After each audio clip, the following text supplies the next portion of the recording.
ugye megvan a festékünk, még egyszer előről kezdjük. Előtt azért szeretném elmondani, hogy a ecseteket azért eldobálni nem kell. Én is mindig valamilyen szinten egy kis vízbe tartom, miután elmosom. Benne tartom vízbe, és egy-két nap után kicsapom, felteszem valahol, és akkor megszárad. De előfordul olyan eset, hogy az ember sokat dolgozik nagyon nagy forróságban, és egyértelműen lehet látni, hogy az ecsetnek a végébe beleszárad. Ez az anyag képes is. Azt is el szeretném mondani, hogy azért kell alaposan elmosni, mert képes még a víz alatt is. Tehát a vízbe is képes, ez például a vízbe kötött bele. Ez egy hanyag munka, az enyém, persze, és csak ellögyböltem, beletettem, lefolyt róla a lazúr megállt benne az edénybe, fölötte idáig volt víz, és nézzétek meg, hogy takarosan belekötött. Na most ilyenkor nem kell eldobni, amikor előveszek egy használt ecsetet, akkor van egy ollóm, és ezeket a fölösleges szálakat ezt az ember takarosan levágja, és ez még nagyon jó az első sornak, így egyébként egy puha ecset, és akkor fogja az ember maga rendességbe, és ezt a fölösleget levágja. Tehát kezdjük akkor előről, van nekünk ecsetünk, ecsetet el tudjuk mosni, utána tudjuk áztatni, jó, kezdjük az egészet előről. Fölrázzuk. Sokat nem kell, lehet azt hallani, hogy takarosan meglazult. Fogjuk kis kanalunkat, óvatosan felbontjuk, nem egyszerre, mert akkor megtörjük itt a felületet, bár ezek nagyon jó dobozok, vannál ennél sokkal rosszabb dobozok, aminek csak a széle van még, és ezt nehéz visszadolgozni. Ettől függetlenül így fokozatosan haladok. És hogy ne menjen semmi se pocsékba, már szedem föl, és így lehet látni ezt a zselés anyagot, amiben benne van a pigment. Jó, és akkor elkezdünk szépen kenni. Na, az első sor, tehát festésnél mindig az első, a legfontosabb az, hogy az első sort mit teszek, hogy teszem föl, hogy hordom föl. Mert hogyha elturvázom, vagy elnagyolom, vagy közben jön egy telefon, és ezt is mindjárt meg fogom mutatni, és fölveszem, és itt vagyok ecsettel, itt fogom az ecsetet, és nem tudok vele mit kezdeni, fogom a telefont, akkor ott annak nyoma marad. És nem biztos, hogy 2 vagy 3 sorral el tudom tüntetni. Én mindig középre szoktam fölvinni. Tehát kapunk egy ilyen zselés anyagot, és középről dolgozok szélre.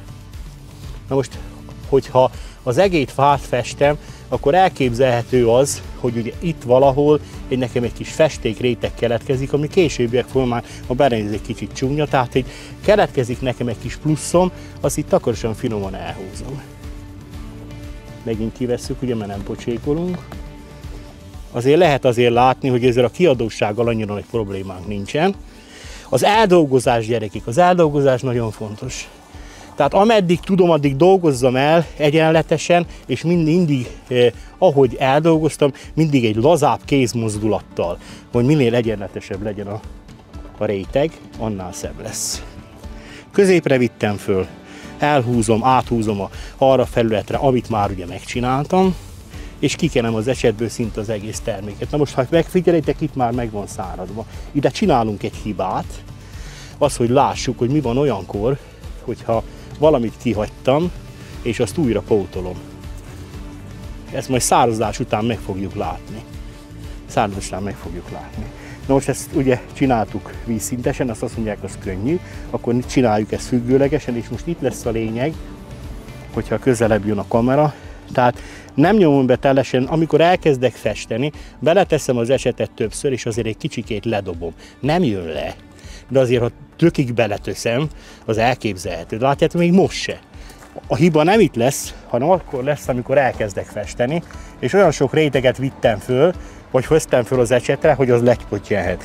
Tehát leesés, tehát a festék, ha összecsomósodik, az leesett, arra számolni kell. Tehát érdemes valamit magunk alá tenni, hogyha nem akarjuk összekenni. És akkor itt is folytatom. Na most ezt kitettük ugye napra, hogy minél nehezebb legyen dolgozni. És ez folyamatosan. Én a teljes szélességet ajánlom, mindegy, hogy ez a felület mekkora. Nyilván ecsetet lehet választani, szélesebbet is. Még most speciál egy elég kis keskeny ecsetet választottunk. Lassan beivódik az anyag az ecsetbe, és ennél jobban tudunk dolgozni. Még valami, ha sokat tettünk föl rá, akkor mindig azt az oldalt szedjük le, amelyik oldallal nem nagyon akarom kezdeni, tehát lehet ilyet is csinálni. Tehát nem muszáj. A technika az mindenkinek a sajátja. Mázsolásnak hívják ilyenként hivatalosan. Amit most meg csinálunk, az mázsunk. Azért tesszük két fel, hogy meglássuk azt, hogy valamivel azért lehet, hogy többet tudunk, mint egy átlagos lazúr. És azért tudnivaló az, hogy amellett, hogy jó a rugalmasságunk, nagyon jó a rugalmasságunk, amellett azért tudnivaló, hogy nagyon jó a vízállóságunk is. A vízállóság ebben az esetben egy külső felületnél nagyon fontos.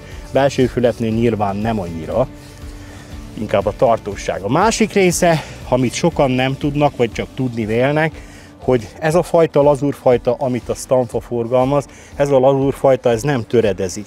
Nem tudok akkora réteget rávinni, hogy az letöredezzen. Persze 5-6-8 sorral se vagyok benne biztos. Nyilván mink 3 sorral fogunk majd most kenni, vagy 2 sorral, és a lényeg az egésznek az, hogyha felvittem ezt a 2-3 sor, ugye, és az kikerül az időjárási bizonytalanságok közé kerül az egész szerkezet, amit lefestek, vagy már ott kezdtem el festeni, akkor is eznek egy kopási lehetősége van. Tehát a festék nem töredezik, hanem elkopik. Ennek az az előnye, hogy amikor telnek az évek, és nekünk van már, hála jó Istennek, egy 10 éves tapasztalatunk ennek a terméknek az elődjével, ahogy kopik a termék, arra föl tudok készülni. Tehát látom azt az évet, amikor látom, hogy abban az évben mind az UV, mind az eső elkoptatta, kezd kopni. És akkor még ugyanabban a színnel át tudom kenni. Tehát ugyanazt a színt meg tudom nekadni, ugyanazt a színt megkapja. Ha túlzottan lekopott és elkezdenek bizonyos szürkeségek vagy sárgulások megjelenni a fán, mint ahogy ezen a fán is ugye megjelent, ugye, akkor már nem vagyok benne biztos, hogy ugyanezt a színt tudom alkalmazni, akkor nyilván valamilyen szinten egy sötétebb színt kell, hogy alkalmazni.